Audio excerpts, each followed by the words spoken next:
kapitbahay kami na malaking bahay. Tapos may balikbayan siya. Pakinggan natin itong interview Ako, sa kanya. dumating. Ni Tony Nakipaglaro po Gonzaga. ako. Tapos Pakinggan medyo natin. nasagi po yung vase. Tignan mo yung Ganyan sinasabi nakaliit po dito. yung Napanood ko kasi nabasag. Nasabihan po ako na mas mahal pa yan sa buhay ito. mo. May nangyari po na sa kanya.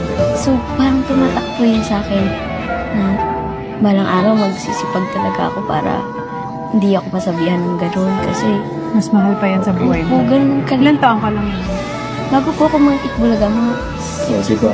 5. Makikita mo Reminder talaga yan sa na lahat sa atin.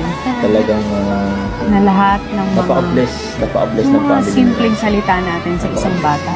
Diba? Hanggang 20 years old dadali ng isang bata yun. Napakagaling ng bata. Hindi mo Ano? makakalimutan Wala lahat akong ng masabi. masasakit na sinasabi Wala sa'yo. lalo. Pinalimutan niyo may plot twist yung Miss Tony. Ano ang plot twist? Yun ang inaabangan ko. Yun lang. Okay. Ilang Nung masasabi nanalo sa'yo, po ako, Rosie? na nabili ko Sana po yung magkaroon bahay ka ng nila. movie ni ano, no?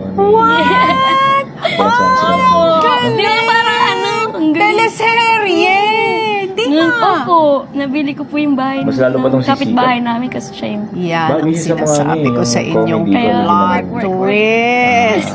Huwag kayong mga Sana yung happy na mabata niyo mga sa bata. movies, Dahil sige, balang sige, araw sige. bibili Ako nila pero yung sana bahay yung nyo. part two, yung ano, parang plot yung sa twist. Home Alone Dami mo na nang release na, nagawa sa yung buhay mo na reunion, nakaka-proud. reunion nila na.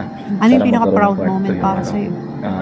Yung natulungan ko po yung magulang ko talaga na maalis ko po sila sa hirap kasi yung movie nila dati nasaksihan sa ko po yun eh, Bossing, yung Resume, hirap po Airbnb. nila. Kaya nung Sana magkaroon pa ng nabibili ko na part po two. yung gusto Malaki nila sila. na Tas, nabigyan ko po sila ng sila bahay. yung magiging Sobrang ano, sarap po rin sa feeling talaga. boyfriend. Ikaw, ang pangarap mo sa sarili mo. Kasi tinanong kita nung